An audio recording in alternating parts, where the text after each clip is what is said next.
Hello students, हमारा जो second part है वो क्या है कि जैसे f इंटू जी फंक्शन क्या है, आर टू आर होगा, h फंक्शन क्या आर टू आर होगा। ठीक है, f into g circle h function, इस फंक्शन का डोमेन क्या होगा, f into g circle h function का डोमेन क्या होगा। जो h फंक्शन का डोमेन है, h फंक्शन का डोमेन क्या r, और f into g composition h function का को डोमेन क्या होगा, जो f इंटू जी का को डोमेन है वो क्या है r। तो f into g circle h का हमें डोमेन मिल गया r, को डोमेन मिल गया r। और f सर्कल h, इसका डोमेन क्या होगा, जो h फंक्शन का डोमेन है, और इसका को डोमेन क्या होगा, all real number. Codomain नहीं गिवन होता है तो हम क्या ले लेते हैं, all real number, but codomain तो गिवन है। जी सर्कल h का डोमेन क्या होगा, जो h का डोमेन होगा all real number. Codomain क्या होगा, जो g का को डोमेन है all real number. f circle h into g circle h, इस दोनों फंक्शन के प्रोडक्ट का डोमेन क्या होगा, जो f सर्कल h और g सर्कल h के डोमेन का इंटरसेक्शन। तो दोनों के डोमेन, इसका भी डोमेन r है, इसका भी डोमेन r है, तो r इंटरसेक्शन r, तो इसका डोमेन हो गया r से हमारा क्या हो गया r में। अब हमने क्या किया, f into g circle H x हमने डिफाइन किया। तो इसको एक मिनट के लिए ना f इंटू जी को तुम k फंक्शन एज्यूम करो, तो ये क्या हो जाएगा, k सर्कल एच एक्स हो जाएगा। ठीक है, तो ये क्या होगा, k ऑफ एच एक्स। तो इसको हम लिख सकते हैं ना, अब यहां पे देखो क्या है, f into g h x है, तो इसको हम लिख सकते हैं ना f of h x into g of h x. ये लिखा हुआ है ना, अगर मान लो ऐसे हमारे पास होता है ना, एच एक्स को एक मिनट के लिए तुम x देखो, तो ऐसे लिखा होता है ना f into g x, product of function से। f इंटू जी एक्स को हम क्या लिख सकते हैं, f x into g x लिखते हैं ना, प्रोडक्ट ऑफ फंक्शन से। तो x का काम क्या कर रहा है, एच एक्स, तो इसे हमने क्या लिखा, f into h x into g into h x. तो f इंटू एच एक्स को हमने क्या लिख लिया, f सर्कल एच एक्स लिख लिया, और g इंटू एच एक्स को क्या लिख लिया, g सर्कल एच एक्स लिख लिया। फिर यहाँ पे क्या लिखा है, f x into g x type का लिखा है, तो इसे हम लिख सकते हैं ना एफ इंटू जी एक्स लिख सकते हैं। तो ये क्या हो जाएगा, एफ का काम कर रहा है एफ सर्कल एच, जी का काम कर रहा है जी सर्कल एच, तो क्या हो गया जी सर्कल एच एक्स। तो यहां से हमें क्या पता चला, इस थर्ड इक्वेशन से हमें क्या पता चला कि F into g circle H, इस फंक्शन का F into g circle H function और किसके इक्वल है, एफ इंटू एफ सर्कल जी इंटू जी सर्कल एच। इस दोनों का जो मतलब फॉर्मूला है ना वो भी सेम है। ये जस्ट लाइक ऐसे लिखा है ना, f x is equal to g x, मतलब फॉर्मूला सेम होने का मतलब दोनों का इमेज भी सेम है। एक्स के जितने भी एलिमेंट है वो उनके क्रॉसपॉन्डिंग इनका इमेज भी सेम है। तो फर्स्ट में हमने क्या प्रूफ किया कि लेफ्ट हैंड साइड का जो फंक्शन है ना, लेफ्ट हैंड साइड का ये जो फंक्शन है, लेफ्ट हैंड साइड में क्या है हमारे पास, हमने फर्स्ट में क्या प्रूफ किया कि f into g composition h, इसका डोमेन को डोमेन, और f circle h g circle h, इसका डोमेन को डोमेन इक्वल है। फिर हमने क्या प्रूफ किया, f into g circle h का फॉर्मूला या इसका इमेज, या f into g circle h का इमेज ये भी सेम है। तो क्या हो जाएगा, 1 2 एंड 3 से क्या हो जाएगा, f into g composition h is equal to f composition h into g composition h, ये फंक्शन इक्वल हो गया। ठीक है, ऐसे ही करेंगे ना। पहले हम क्या करते हैं, दो फंक्शन को इक्वल दिखाने के लिए क्या करते हैं, पहले डोमेन को इक्वल करते हैं, फिर डोमेन के क्रॉसपॉन्डिंग दोनों के इमेजेस को भी इक्वल दिखाते हैं। तो अगर f x is equal to g x आ जाए तो एफ एक्स का इमेज और जी एक्स का इमेज सेम आएगा ना। एफ एक्स क्या है हमारा, y है ना, और जी एक्स क्या है, ये भी y है, तो दोनों का इमेज भी सेम आएगा। x के हर एक वैल्यू के लिए एफ एक्स और जी एक्स का इमेज भी सेम आएगा, और डोमेन को ऑलरेडी हमने बराबर कर रखा है पहले। इसका क्या मतलब हुआ कि फिर f function is equal to g function हो जाएगा। तो वही तो काम हमने किया। फर्स्ट में हमने देखा है कि लेफ्ट हैंड साइड का ये जो फंक्शन लिखा है ना, ये फंक्शन, इसके डोमेन को, और ये जो राइट हैंड साइड में ये फंक्शन लिखा है, इसके डोमेन और कोडोमेन को इक्वल दिखा दिया, फिर इन दोनों की इमेजेस को भी इक्वल दिखा दिया, तो हो गया, फंक्शन इक्वल हो गया। तो ये था हमारा सेकंड पार्ट, ये खत्म हो गया। अब ये क्वेश्चन नंबर 10 में आ जाओ। क्वेश्चन नंबर 10 में क्या दे रखा है कि एक हमारे पास फंक्शन दे रखा है from R to R, signum function दे रखा है। सिग्नम फंक्शन जानते हो किसे बोलते हैं, और एक जी फंक्शन दे रखा है, R to R greatest integer function दे रखा है। अब यहाँ पे क्या बोल रहा है, then prove that f composition g and g composition f coincide in this interval. अब ये देखो, ये एनसीईआरटी का ये क्वेश्चन नहीं है, मे बी शायद 2-3 साल पुराना जो पहले वाला एडिशन होगा एनसीईआरटी का, उसमें ये क्वेश्चन होगा। मैंने लिख दिया एनसीईआरटी का, बट ये क्वेश्चन एनसीईआरटी का थोड़ा डिफरेंट है। चलो मैं दिखा देता हूं तुम्हें एक मिनट के लिए एनसीईआरटी बुक। ये देखो एनसीईआरटी के बुक में ये सेम क्वेश्चन है मिसलेनियस में, बट यहाँ पे क्या बोल रहा है कि फंक्शंस, ठीक है। यहाँ पे बोला है then does f circle g and g circle f coincide in 0 to 1। ये पूछ रहा है क्या इसमें कॉन्साइड कर रहा है, ये पूछ रहा है। चलो मैं इसको भी सॉल्व कर दूंगा, इसमें कर रहा है कि नहीं ये पूछ रहा है। यहाँ पे बोल रहा है कि प्रूफ करो कि इसमें कॉन्साइड कर रहा है, ठीक है। तो दोनों क्वेश्चन डिफरेंट है, बट अगर ये क्वेश्चन देख लोगे तो तुमको ये एनसीईआरटी का भी क्वेश्चन सॉल्व हो जाएगा। कॉन्साइड करने का क्या मतलब है? कॉन्साइड करने का मतलब है कि ये तुमसे बोल रहा है कि ये प्रूफ करो कि ऐसे देखो एफ सर्कल जी और जी सर्कल एफ का डोमेन क्या है, ऑल रियल नंबर। बट तुमसे ये क्या बोल रहा है कि प्रूफ करो कि अगर हम डोमेन को -1, 0 लेते हैं, एफ सर्कल जी और जी सर्कल एफ के डोमेन को अगर -1, 0 लेते हैं, तो इस डोमेन पर एफ सर्कल जी और जी सर्कल एफ कॉन्साइड करेगा, मतलब इक्वल होगा, ठीक है। तो देखो clearly f circle g g circle f is defined from R to R. ये तो आर टू आर डिफाइंड है, क्यों? बिकॉज एफ का भी डोमेन को डोमेन आर है, जी का भी डोमेन को डोमेन आर है। तो एफ सर्कल जी और जी सर्कल एफ क्या होगा, आर टू आर पे डिफाइंड होगा। अब हम क्या कर रहे हैं, अब हम बोल रहे हैं कि for any x belongs to -1, 0, हमने कोई भी एक्स लिया इस इंटरवल में, इंक्लूडिंग -1 एक्सक्लूडिंग 0, कोई भी एक्स उठाया। अब हमने एफ सर्कल जी कैलकुलेट किया, तो एफ सर्कल जी को क्या लिख सकते हो, f of g x. G x की जगह तुम क्या लिख सकते हो, जी एक्स किसके इक्वल है, ग्रेटेस्ट इंटीजर फंक्शन के इक्वल है, तो f of greatest integer function x. अब ग्रेटेस्ट इंटीजर फंक्शन एक्स को तुम क्या लिख सकते हो, अब ये बताओ अगर तुमने कोई भी एक्स लिया -1, 0 के बीच में, तो उसका ग्रेटेस्ट इंटीजर क्या होगा, -1 होगा। तो ग्रेटेस्ट इंटीजर एक्स का वैल्यू क्या हो गया, -1। एफ ऑफ -1, अब -1 क्या हमारा निगेटिव नंबर है, तो निगेटिव नंबर पे जो हमारा सिग्नम फंक्शन क्या होता है, -1। तो एफ ऑफ -1 किसके इक्वल होगा, -1 के इक्वल होगा। तो हमने अभी क्या प्रूव किया कि f circle g x is equal to -1 for all x belongs to -1, 0। इस इंटरवल का हम कोई भी एक्स उठा ले, एफ सर्कल जी एक्स हमें -1 ही मिलेगा। ये अभी हमने प्रूव किया। उसके बाद क्या है कि हमने जी सर्कल एफ एक्स को कैलकुलेट किया, तो इसको हम क्या लिख सकते हैं, g of f x. F x क्या है, एफ एक्स तो हमारा सिग्नम फंक्शन है ना। तो इस इंटरवल में अगर हम कोई भी एक्स उठाए, उसके लिए एफ एक्स क्या देगा, कौन सा वैल्यू देगा, -1। तो ये किसके इक्वल हो गया, जी ऑफ -1। अब जी हमारा कौन सा फंक्शन है, ग्रेटेस्ट इंटीजर फंक्शन है। तो -1 का ग्रेटेस्ट इंटीजर फंक्शन क्या होगा, -1। तो हमें क्या पता चला कि अगर हमने एक्स लिया इन द इंटरवल -1, 0, इन सारे एक्स के लिए एफ सर्कल जी का और जी सर्कल एफ का वैल्यू सेम आ रहा है। इसका क्या मतलब हुआ कि x अगर -1, 0 इंटरवल में है, तो इस इंटरवल में एफ सर्कल जी और जी सर्कल एफ का जो इमेज आ रहा है ना, वो इक्वल आ रहा है, ठीक है। तो देखो डोमेन को तो ऑलरेडी हमने बोल दिया कि -1, 0 एफ सर्कल जी और जी सर्कल एफ के डोमेन को ऑलरेडी हमने बोल दिया -1, 0 है। और इस डोमेन के हर एक एलिमेंट के क्रॉसमॉन्डिंग हमने इमेज भी इक्वल कर दिया। तो इसका क्या मतलब हो गया, इसका ये मतलब हो गया कि एफ सर्कल जी और जी सर्कल एफ फंक्शन जो है ना, कॉन्साइड कर रहा है इन दिस इंटरवल -1, 0, इस इंटरवल में कॉन्साइड कर रहा है। अब एनसीईआरटी का जो क्वेश्चन है वो देख लेते हैं। एनसीईआरटी में क्या बोल रहा है, अगर हमने एक्स लिया 0, 1 पे, सॉरी 1 इंक्लूडेड है, तो चलो एफ ऑफ जी एक्स निकालते हैं। तो ये क्या हो जाएगा, एफ ऑफ जी एक्स। तो एफ जी एक्स हमारे पास क्या फंक्शन है, ग्रेटेस्ट इंटीजर फंक्शन है। तो जी एक्स की जगह हमने क्या लिख दिया, ग्रेटेस्ट इंटीजर एक्स लिख दिया।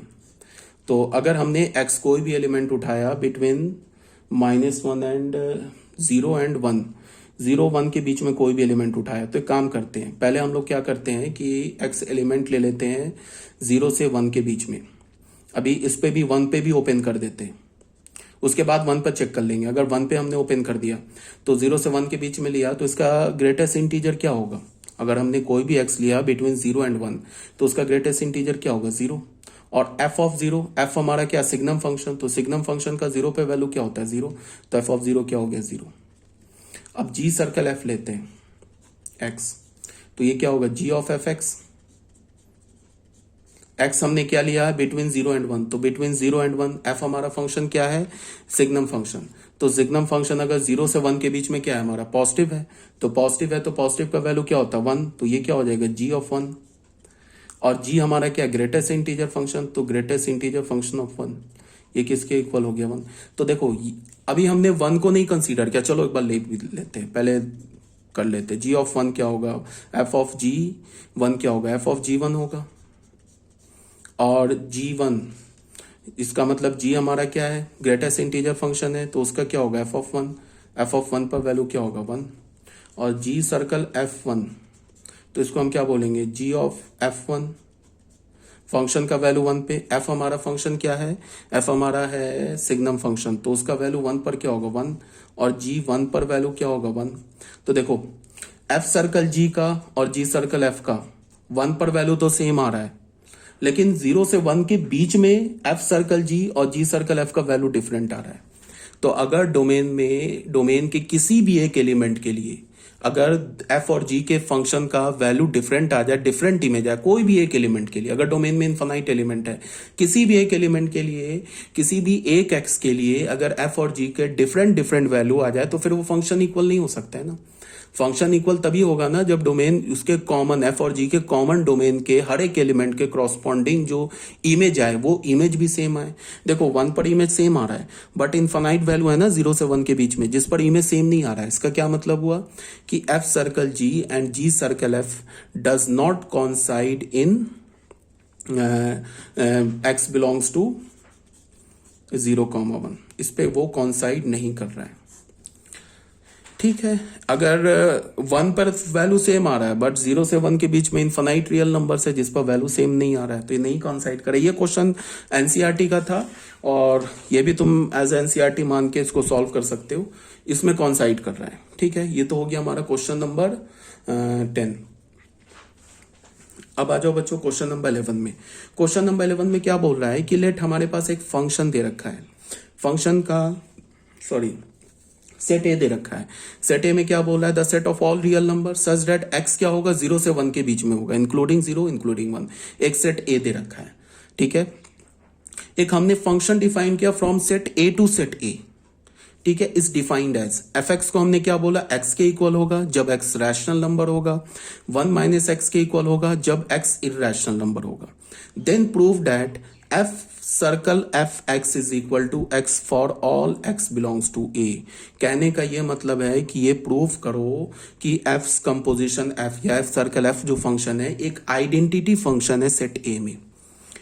ठीक है, बिकॉज एफ सर्कल एफ का जो डोमेन होगा वो भी ए होगा, को डोमेन होगा वो भी ए होगा। अब फिर क्या बोला, एफ सर्कल एफ एक्स को एक्स के इक्वल प्रूफ करो। इसका क्या मतलब हो गया कि एफ सर्कल एफ एक्स जो है एक आइडेंटिटी फंक्शन है सेट ए में, ये प्रूफ करने के लिए बोल रहा है।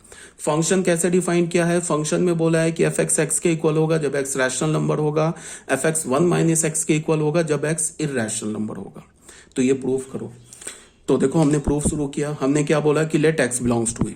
अगर हमने एक्स का कोई भी रैंडम एलिमेंट उठाया, तो एक्स का कोई रैंडम एलिमेंट उठाया तो वो एक्स क्या हो सकता है, या तो रैशनल हो सकता है या तो इरैशनल हो सकता है।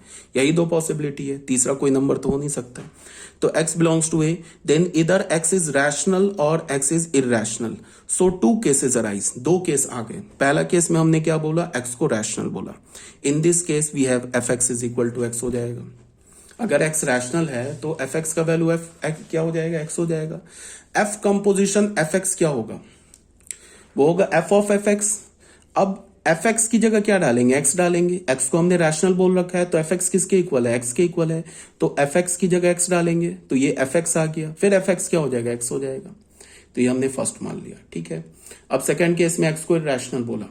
अच्छा, ऑब्वियस ही बात है कि जब हम f कंपोजिशन f लेंगे ना तो वो हमारा a टू a ही होगा, सेट a से सेट a में होगा। बिकॉज f सेट हमारा क्या है, सेट a से सेट a में है, तो f कंपोजिशन f क्या होगा, सेट a से a में होगा। हमने क्या बोला, x belongs to rational number. अगर हमारा x रैशनल नंबर है, in this case we have f x का वैल्यू क्या हो जाएगा, 1 माइनस एक्स हो जाएगा। अगर x इरैशनल नंबर है, सॉरी रैशनल नहीं इरैशनल नंबर, तो एफ एक्स का वैल्यू क्या हो जाएगा, 1 माइनस एक्स। अब अगर मैंने बोला f कंपोजिशन एफ एक्स, तो ये क्या हो जाएगा, फिर वही f ऑफ एफ एक्स। अब एफ एक्स हमारा ये x जो है इरैशनल है, तो एफ एक्स की वैल्यू क्या होगी, 1 minus x. Because x is irrational तो एफ एक्स क्या है, 1 माइनस एक्स है। अब ये अगर मान लो किसी भी इरैशनल नंबर में अगर तुम इरैशनल नंबर का निगेटिव ले लो तो वो भी इरैशनल होगा। उस इरैशनल नंबर को 1 से सब्ट्रैक्ट कर दो तो भी इरैशनल ही नंबर होगा। ठीक है, हाँ, 2 इरैशनल का डिफरेंस दो इरेशनल का सम और डिफरेंस क्या हो सकता है, रैशनल आ सकता है। बट अगर तुम किसी रैशनल नंबर को माइनस से मल्टीप्लाई करते हो, मान लो √2 ले लिया, √2 इरेशनल नंबर है, माइनस से मल्टीप्लाई किया तो -√2 भी इरेशनल नंबर हो गया, 1 ऐड कर दिया तो 1 -√2 भी इरेशनल नंबर हो गया। तो ये x अगर इरेशनल है तो 1 - x भी इरेशनल है। तो अब f के आर्गुमेंट में क्या है, 1 - x, और 1 - x कैसा है, इरेशनल है। तो अब हमें क्या निकालना है, f ऑफ 1 - x। तो इसमें कौन सा फॉर्मूला यूज करेंगे, इरेशनल वाला। तो f ऑफ 1 - x क्या होगा, f ऑफ 1 - x जो इरेशनल का जो डेफिनेशन है ना, ये वाला 1 - x, इस x की जगह क्या डाल देंगे, 1 - x डाल देंगे। तो 1 - x डाल दिया, from 1 and 2 f of x is equal to x for all x belongs to a। Proof हो गया। हम f ऑफ x क्या हमने प्रूफ कर दिया, x के इक्वल प्रूफ कर दिया। इसका मतलब क्या हमने प्रूफ कर दिया, f composition f is equal to f composition f is an identity function in a। दो ही एलिमेंट होंगे ना, या तो रैशनल या तो इरेशनल। हमने प्रूफ कर दिया कि f of f x is equal to x for all x belongs to rational, and f of f x is equal to x for all x belongs to irrational. तो हो गया, proof हो गया, identity function हो गया। Question number 12 में आ जाओ। Question number 12 में क्या बोल रहा है कि हमारे पास एक फंक्शन है g from the set of all integer to the set of all integer be defined by f(x) is equal to 2x बोला, for all x belongs to z। और एक हमने g फंक्शन डिफाइन किया z से z में, such that g circle f is equal to iz बोला। ठीक है, अच्छा सॉरी, क्या मैं बोल रहा हूँ, f हमारा z से z है, f(x) is equal to 2x है। और एक हमें फाइंड बोल रहा है, g फंक्शन निकालने के लिए बोल रहा है z से z में, such that g circle f is equal to iz। ये इस टाइप का क्वेश्चन तो किया हमने सॉल्व, ये तो सेम है। फंक्शन हमारा z से z में defined, f(x) is equal to 2x है। g सर्कल f जो होगा वो देख लो, g भी z से z में डिफाइंड है, तो g सर्कल f भी होगा हमारा z से z में डिफाइंड होगा। क्वेश्चन में क्या बोल रहा है कि g सर्कल f को आइडेंटिटी फंक्शन में मतलब g सर्कल f किसके इक्वल है, आइडेंटिटी फंक्शन के इक्वल है। तो g सर्कल f(x) क्या होगा, आइडेंटिटी फंक्शन इन zx होगा, यही होगा ना। तो g सर्कल f(x) को क्या लिख सकते हैं, g of f(x), identity function in z को क्या हम लिख सकते हैं, x लिख सकते हैं। तो यहां से f(x) का वैल्यू क्या हमारे पास 2x है, इज इक्वल टू x होगा। अब हमें तो g फंक्शन चाहिए ना, बोल रहा है ना g फंक्शन निकालो। तो g फंक्शन का भी आर्गुमेंट क्या 2x है। तो यहाँ पे हमने, अब हमें g फंक्शन चाहिए, gx चाहिए। तो ऑब्वियस ये बात, x को किससे रिप्लेस करेंगे, x/2 से। तो रिप्लेस कर दिया x को x/2 से। तो लेफ्ट हैंड साइड में आर्गुमेंट में क्या, तो राइट हैंड साइड भी x किससे रिप्लेस हो जाएगा, x/2 से। तो gx क्या हो गया, x/2 for all x belongs to z। तो ये gx फंक्शन आ गया। ये g फंक्शन का डोमेन क्या है, set of all integer. g function का कोडोमेन क्या है, सेट ऑफ ऑल इंटीजर। और gx हमने फंक्शन क्या निकाला, gx is equal to x/2 for all x belongs to z। तो ये भी हो गया। अब बच्चों आ जाओ क्वेश्चन नंबर 13 में। क्वेश्चन नंबर 13 में क्या बोल रहा है, इसको ध्यान से देखो। क्वेश्चन नंबर 13 में बोल रहा है कि हमारे पास एक फंक्शन है, from the set of all integer to the set of all integer be defined by. हमने फंक्शन को कैसे डिफाइन किया, f of n is equal to 3n बोला, for all n belongs to z। और एक g function define किया z to z, ये भी सेट ऑफ ऑल इंटीजर से सेट ऑफ ऑल इंटीजर में डिफाइन किया, बी डिफाइंड बाई।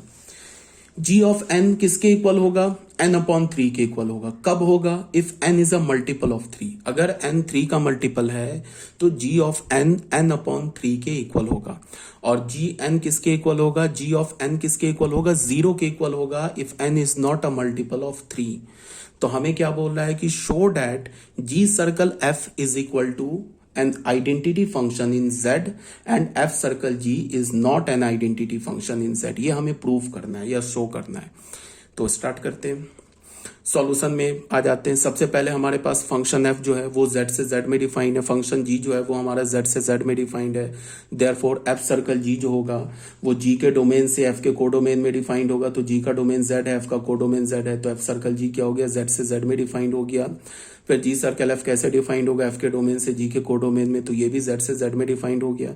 अब हमने क्या बोला, for any n belongs to z, हमने कोई भी इंटीजर ले लिया z का, वी हैव, इसको हम क्या लिख सकते हैं, g सर्कल एफ एन को हम क्या लिख सकते हैं, g ऑफ एफ एन लिख सकते हैं। g ऑफ एफ एन क्या होगा, g ऑफ एफ एन किसके इक्वल होगा, ठीक है। अगर हमने कोई भी n लिया ना इंटीजर का, तो g ऑफ एफ एक्स को हमने क्या लिखा, एफ एक्स की जगह 3n लिख दिया। ठीक है, तो इसमें हमने क्या माना कि यहां पे तुम ऐसे देखो, ये जो x आ रहा है ना, ये x जो है किसके डोमेन से आ रहा है, x हमारा f के डोमेन से आ रहा है, तो एफ एक्स किसके इक्वल है, 3n के इक्वल है। और n हमारा अगर इंटीजर है तो 3n भी इंटीजर है, इसका मतलब 3n क्या है हमारा, 3 से डिविजिबल है। तो 3 से डिविजिबल है तो उसके लिए कौन सा फंक्शन, उस पर g फंक्शन अप्लाई करेंगे ना, तो क्या लिखेंगे, 3 का मल्टीपल है तो n/3 लिखेंगे। n का काम क्या कर रहा है, 3n, तो यहाँ पे क्या हो गया, 3n/3, तो n आ गया। ठीक है, इसका क्या मतलब है कि अगर हमने g circle f x n लिया, sorry g circle f n लिया, तो हमें n मिल गया। ठीक है, तो g सर्कल एफ एक्स क्या होगा, x नहीं यार ये n है, इसको करेक्ट कर लेना यार। g सर्कल एफ n क्या होगा, n के इक्वल होगा for all n belongs to z। ठीक है ना, तो हो गया, प्रूफ हो गया। जी सर्कल एफ क्या हो गया, एक आइडेंटिटी फंक्शन हो गया z में। जी सर्कल एफ क्या हो गया, एक आइडेंटिटी फंक्शन हो गया z में, आइडेंटिटी फंक्शन हो गया ना z में, बिकॉज जी सर्कल एफ का जो हमारा क्या है, डोमेन क्या है, वो भी z है, को डोमेन क्या है, z है। और फिर हमने क्या प्रूफ कर दिया, g circle f of n is equal to n for all n belongs to z। तो जी सर्कल एफ क्या हो गया, एक आइडेंटिटी फंक्शन हो गया z में। ठीक है, तो हमने पहला प्रूफ कर दिया, ये वाला पार्ट हमने प्रूफ कर दिया। अब हमें क्या प्रूफ करना है, f circle g is not equals to an identity function in z, ये हमें प्रूफ करना है। तो इसके लिए देख लो, हमने क्या बोला, for any n belongs to z, हमने कोई भी n ले लिया z का, ठीक है, इंटीजर ले लिया। तो अब हमने एफ सर्कल g कैलकुलेट किया, तो एफ सर्कल g को हम n लिखेंगे, एफ सर्कल जी एन किसके इक्वल होगा, एफ ऑफ जी एन के इक्वल होगा। अब यहां पे क्या होगा, ये एफ ऑफ जी एन जो होगा ना, यहां पे इसको हम क्या लिख सकते हैं, f of n/3। G N को है ना, जी एन यहां से देखो, जी एन को हम n/3 बोल सकते हैं ना, कब, जब जी के अंदर जो आर्गुमेंट है ना वो n का मल्टीपल हो। ठीक है, तो इस जी एन को हम क्या बोल सकते हैं, एफ ऑफ n/3, कब, if n is a multiple of 3। अगर n जो है मल्टीपल होगा 3 का, अगर n 3 का मल्टीपल होगा तो gn का वैल्यू क्या होगा, gn का वैल्यू n/3 होगा। कब, जब n हमारा 3 का मल्टीपल होगा। और अगर n 3 का मल्टीपल नहीं हुआ तो इस gn का वैल्यू क्या हो जाएगा, 0 हो जाएगा ना। गिवन है ना, gn is equal to g of n। gn बोलने का मतलब क्या है कि g इंटू n नहीं बोल रहा हूं, g of n। g of n इतना बड़ा बोलने के लिए डायरेक्ट gn बोल रहा हूं। तो gn बोलने का मतलब g ऑफ n 0 कब होगा, जब n 3 का मल्टीपल नहीं होगा। तो यहां पे gn को हमने क्या कर दिया, g ऑफ n को कर दिया 0। हमने क्या बोल दिया, इफ f नहीं है बच्चों, ये करेक्ट कर लेना, ये n है, if n is not a multiple of 3। ठीक है, यहां तो कोई प्रॉब्लम नहीं है। अब देख लो, एफ ऑफ जी एन ये किसके इक्वल हो गया। अब इस एफ में, ये हमारा एफ है ना फंक्शन, यहां देखो एफ फंक्शन का आर्गुमेंट n है तो 3n के इक्वल है। अब यहां पे एफ फंक्शन का आर्गुमेंट क्या है, n/3 है, तो क्या होगा 3 into n/3 if n is a multiple of 3। और ये क्या हो जाएगा 3 into 0 if n is not a multiple of 3। तो जी एफ सर्कल जी n का वैल्यू क्या मिल गया हमें, n किसके इक्वल मिल गया, if n is a multiple of 3, और 0 के इक्वल मिल गया if n is not a multiple of 3। तो ऑब्वियस सी बात है कि एफ सर्कल जी जो है वो z में आइडेंटिटी फंक्शन नहीं है। क्यों नहीं है, बिकॉज आइडेंटिटी फंक्शन में क्या है कि जो तुम x डालो, x डालो उसका इमेज सेम x होगा। अगर हमने 2 डाला आइडेंटिटी फंक्शन में तो उसका इमेज 2 होगा, -1/2 डाला तो उसका इमेज -1/2 होगा। बट यहाँ पे तो क्या बोल रहा है, यहाँ पे तो बोल रहा है कि अगर n 3 का मल्टीपल है तो उसका इमेज n होगा, और अगर n 3 का मल्टीपल नहीं है तो उसका इमेज 0 होगा। मतलब कि उसका इमेज, अगर मान लो कि एफ सर्कल जी में हमने डाल दिया 9, तो 9 में डाला तो 9 तो है ना, 9 क्या है हमारा, अगर मान लो कि हमने n का वैल्यू 9 डाला, वो तो 3 का मल्टीपल है, तो उसका इमेज क्या होगा, 9 होगा। ठीक है, अगर हमने डाल दिया 12 तो 12 का इमेज क्या होगा, 12 होगा। बट अगर हमने 7 डाल दिया तो 7 का इमेज क्या होगा, under the function f circle g 0 होगा ना, बिकॉज 7 तो 3 का मल्टीपल नहीं है। तो इसका ऑब्वियस ही बात है f circle g is not an identity function in z। ये भी बात क्लियर होनी चाहिए। ठीक है, clearly f circle g is not equals to n for all n belongs to Z. ये आइडेंटिटी फंक्शन तभी होता ना जब f circle g n n के इक्वल होता for all n belongs to Z, सारे जेड के लिए। But f circle g n n के इक्वल है, बट वो किस एन के लिए? जब एन हमारा 3 का मल्टीपल होगा तभी जाके F circle g n n के इक्वल होगा। अगर हमारा एन 3 का मल्टीपल नहीं होगा तो एफ सर्कल जी एन फिर 0 के इक्वल हो जाएगा। In fact f circle g n is equal to n only for multiple of 3, so f circle g is not an identity function in Z. तो ये बच्चों हो गया हमारा क्वेश्चन नंबर 13। अब ये क्वेश्चन नंबर 14। देखो इतने क्वेश्चन कराने के बाद भी अगर एनसीईआरटी नहीं सॉल्व होता है तो याद रखना कि टीचर की गलती नहीं है, किसी स्कूल की गलती नहीं है, गलती तुम्हारी है। देख लो इतने क्वेश्चन जनरली जो टीचर होते हैं वो नहीं कराते, खासकर फंक्शन में। मैं बोल रहा हूँ मोर देन 90% में देखना, इतने क्वेश्चन नहीं कराते। आप लोगों को क्वेश्चन इसलिए कराया जा रहा है, डिफरेंट वैरायटी के क्वेश्चन कराए जा रहे हैं कि आप कम से कम एटलीस्ट, अभी तो बोर्ड का चल रहा है ना फंक्शन, एटलीस्ट ये जो फंक्शन चैप्टर है ना एनसीईआरटी से सॉल्व कर लो एक एक क्वेश्चन। अब हमारे पास क्वेश्चन नंबर 14 में देख लो, हमारे पास एक फंक्शन दे रखा है R2R, be a function given by f x is equal to x plus b, एक लीनियर फंक्शन दे रखा है for all x belongs to R. Find the constant a and b such that f of f is equal to identity function in R. बोला है कि a और b constant निकालो such that f of f क्या है हमारा, एक identity function है, set of all real number में है, तो ए और बी का वैल्यू निकालो। तो कोई बात नहीं है। तो एफ फंक्शन क्या हमारा R2R है, एफ एक्स क्या डिफाइन किया एक्स प्लस बी, तो ऑब्वियस ही बात है एफ कंपोजिशन एफ क्या होगा, ये भी R2R होगा। ठीक है, एफ ऑफ एफ एक्स क्या होगा, एक्स के इक्वल है। अगर हमने एफ ऑफ एफ को आइडेंटिटी फंक्शन आर में, तो इसका क्या मतलब होगा कि f of f x x के इक्वल होगा। ये आइडेंटिटी फंक्शन में आर में for all x belongs to R, तो इसको हम कैसे लिख सकते हैं, f of f x is equal to x, f x का वैल्यू एक्स प्लस बी। अब ये ए लिखा हुआ है, अब फंक्शन एफ के आर्गुमेंट में क्या लिखा है एक्स प्लस बी, एफ क्या हमारा इक्वल है ए एक्स प्लस बी के, तो इसका मतलब है f of a x plus b क्या होगा, इसमें एफ एक्स की जगह एक्स प्लस बी डाल दो। ठीक है, तो यहाँ क्या हो गया a into x plus b is equal to x for all x belongs to R. तो इसको हमने मल्टीप्लाई करके ये सॉल्व कर लिया, ये सॉल्व कर लिया। अब देखो क्या है कि ये जो लेफ्ट हैंड साइड में लिखा है ना, ये एक आइडेंटिटी लिखा हुआ है, एक्स में आइडेंटिटी लिखा है, तो आइडेंटिटी लिखा है तो लेफ्ट हैंड साइड की आइडेंटिटी और राइट हैंड साइड की आइडेंटिटी इक्वल है। तो इक्वल है इसका क्या मतलब है कि ए बी प्लस बी, ये तो कांस्टेंट है ना, ये 0 होगा। ठीक है, 0 को तुम लिख सकते हो ना, ऐसे करके लिख सकते हो ना, राइट हैंड साइड में 0 को लिख सकते हो ना, 0 इंटू एक्स प्लस 0। इसका मतलब कि यहां से x का कॉफिशिएंट क्या है 0, यहाँ x का कॉफिशिएंट क्या है a² - 1, यहाँ कांस्टेंट टर्म क्या है ab प्लस बी, यहाँ कांस्टेंट टर्म क्या है 0। तो इसका क्या मतलब हुआ a² - 1 0 के इक्वल होगा, ab प्लस बी 0 के इक्वल होगा। ठीक है, अगर आइडेंटिटी है तो हम इसको कॉफिशिएंट को इक्वेट कर सकते हैं ना बोथ साइड से। तो a² 1 के इक्वल हो गया, ab प्लस बी 0 के इक्वल हो गया, a के 2 वैल्यूज आ गए। अब हम लोग क्या करेंगे, a का वैल्यू हमने पहले 1 कंसीडर किया, 1 कंसीडर किया तो b का वैल्यू 0 आ गया। तो when a is equal to 1 b is equal to 0, ये 1 सेट ऑफ आंसर आ गया। ऐसा भी हो सकता है कि a का वैल्यू 1 होगा, b का वैल्यू 0 होगा, तो ये सब जो कंडीशन क्वेश्चन में लिखा है ना, ये सेटिस्फाई हो जाएगा। दूसरे केस में क्या हमने बोला कि a का वैल्यू 1 लिया तो फिर b का वैल्यू 0 हो गया, तो ये दूसरा सेट ऑफ आंसर आ गया। When a is equal to 1 और b इज इक्वल टू 0 होगा, तो फिर ये जो हमारे पास क्वेश्चन में कंडीशन दे रखा है वो सेटिस्फाई हो जाएगा, यही पूछ रहा है। तो हमारा पहला आंसर हो गया is equal to 1 b is equal to 0, और दूसरा आंसर हो गया is equal to -1 b is equal to 0। ठीक है, ये हो गया हमारा बच्चों क्वेश्चन नंबर 14 भी। अब आ जाओ क्वेश्चन नंबर 15 में।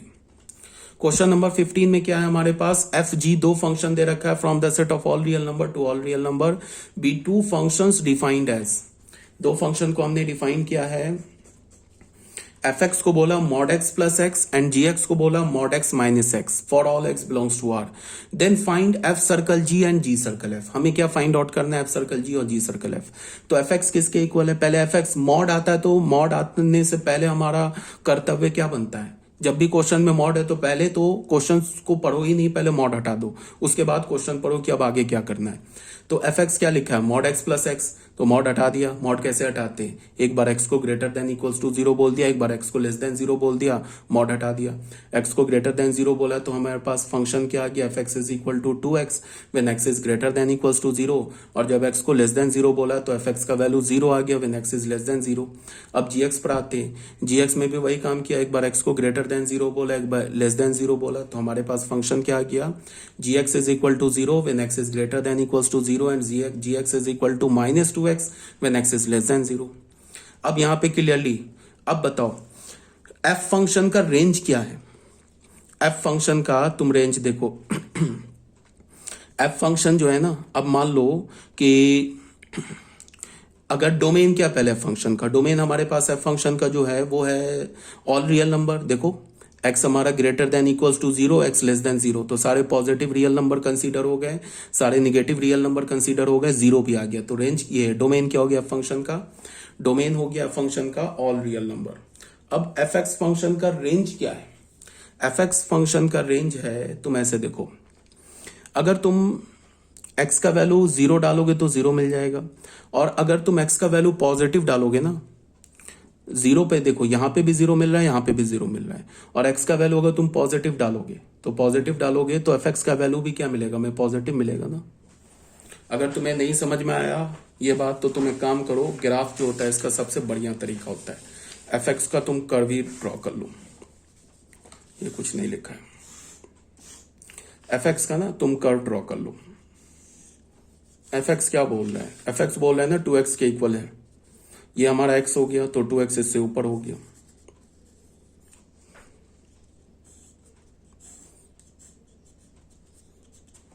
और 0 के इक्वल है,